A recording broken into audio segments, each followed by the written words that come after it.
Olá, professor. Olá, colegas. Nós somos o grupo E, que é formado por mim, Jefferson, e pelo Ed Carlos. A gente vai falar no trabalho de hoje sobre as características dos radares na faixa das microondas. Aqui a gente tem alguns dos assuntos que a gente vai abordar na nossa apresentação. Bom, qual é a ideia aqui?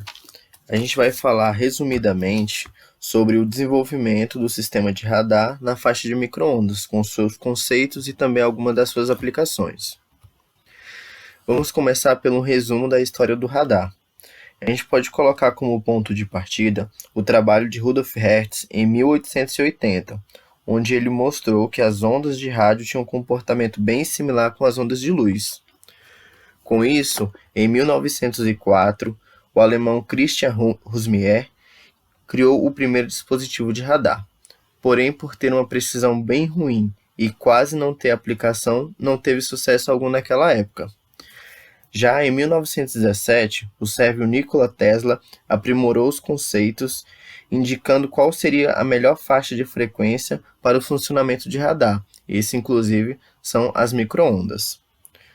Bom, com certeza, o que impulsionou realmente o desenvolvimento dos radares foi a Segunda Guerra Mundial, pela necessidade de detectar aviões e navios inimigos distantes e sob baixas condições de visibilidade.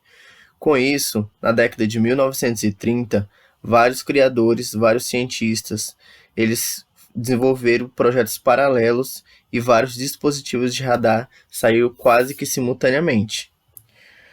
Bom, existia uma corrida literalmente para a aplicação eficiente dos radares. Entre eles estavam Estados Unidos, Japão e outros países da Europa.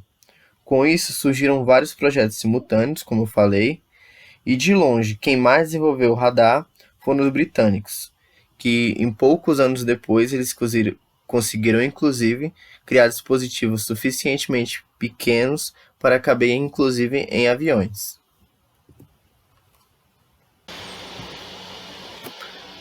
O que é o radar propriamente dito? Bom, nada mais é do que um dispositivo capaz de detectar objetos distantes e inferir suas distâncias com boa precisão. O funcionamento desse radar ele tem um princípio eletrônico que opera de forma bem semelhante ao princípio da reflexão de ondas sonoras. O radar ele vai utilizar alguns pulsos eletromagnéticos. A energia de radiofrequência vai ser transmitida e refletida no objeto, e uma pequena parte dessa energia retorna ao radar. E vai ser o tempo que essa onda reflete e retorna que vai definir a distância desse objeto. Agora nós temos o diagrama de blocos para explicar isso aí. O ícone, o bloco transmissor, ele vem primeiro nessa sequência, depois é o duplexador, depois é o duplexador, né? O mostrado aí. Do duplexador ele vai passar a transmissão para a antena. Da antena ele vai emitir uma onda eletromagnética para o alvo, né? E nós temos agora a parte do caminho de recepção, né? O caminho de recepção vai ser o seguinte: ele vai ser composto pelo o sinal de eco em que o alvo transmite. Esse sinal de eco ele vai emitir também uma onda eletromagnética até o radar, ou seja, até a antena, né, do radar, e vai passar também pelo duplexador, né, e do duplexador ele vai passar para o receptor, e o receptor ele vai transmitir para o indicador. Falando um pouco desse diagrama de bloco, nós temos que o transmissor produz, né, os pulsos de energia de curta duração e alta potência de RF que são transmitidos no ar. O duplexador, que é esse próximo bloco aqui, ele vai alterar a antena entre o transmissor e o receptor para que para que apenas uma antena seja usada. Por quê? Porque essa comutação é necessária pelo fato de que os pulsos de alta potência de transmissão destruiria o receptor, se fosse permitido que a energia entrasse no receptor, claro. O próximo bloco é o receptor. Esse receptor ele vai amplificar e vai demodular o sinal RF recebido, e ele fornece o sinal devido na saída. E por fim, esse indicador aqui, ele vai apresentar ao operador, quem está operando, né? Vai mostrar ao operador uma imagem gráfica contínua e facilmente compreensível da posição relativa dos alvos observados pelo radar. Vamos lá, nós temos o diagrama de bloco de funcionamento básico de um radar. O primeiro bloco aqui é o Waveform Generator. Ele é responsável por controlar a forma de onda para ser modulado e transmitido para o transmissor. Depois ele vem para o transmissor. O transmissor produz pulsos poderosos de forma de onda eletromagnética e os envia para a antena. Da antena ele vai passar para o receptor e do receptor ele vai passar para o computador / processador de sinais, que ele é responsável por executar cálculos matemáticos complexos do sinal modelado para extrair informações. Em seguida ele transmite isso para a tela, que é o Data Display.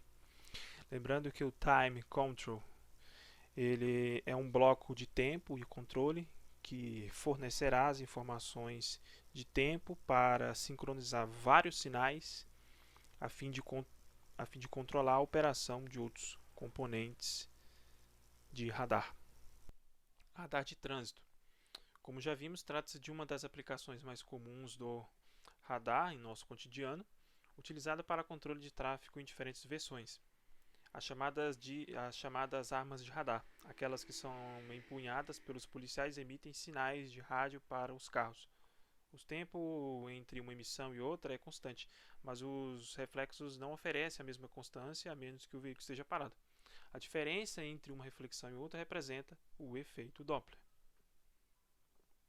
Radar de sensor de nível. Radar utilizado para fins industriais, responsável pelo controle do volume em determinado local ou objeto. Então, nós temos o transmissor, a saída, o sinal de saída aqui, o pulso transmitido, a onda guiada, o pulso refletido, esse tanque contendo o fluido do processo. Outra aplicação bastante interessante é esse radar detector de pessoas. Ele primeiramente foi utilizado por militares americanos e funciona basicamente assim. Você usa um radar através da parede e consegue detectar a posição da pessoa, ou seja, eles conseguiam inferir a localização do seu inimigo. Ele também é utilizado atualmente na segurança residencial, inclusive eu consegui encontrar alguns modelos na internet para comprar. E ele funciona de que forma? Você coloca algum tipo de alarme e se alguma pessoa chegar perto, a silhueta da pessoa chegar perto do local onde você quer proteger, ele solta um alarme. Outra aplicação que eu achei bem interessante também é o radar para ponto cego. Como é que funciona? Você vai colocar esse radar em alguns lugares do automóvel e se tiver algum veículo, alguma pessoa, alguma motocicleta no ponto cego do seu retrovisor, ele vai avisar para que você não faça nenhuma manobra perigosa. Chegamos ao fim do trabalho e com tudo que a gente viu, a gente pode concluir que o radar faz parte da nossa vida mesmo sem a gente perceber, já que ele possui inúmeras aplicações e seu desenvolvimento é de suma importância para o avanço de países e da sociedade como um todo. Valeu, galera, muito obrigado pela atenção e até a próxima.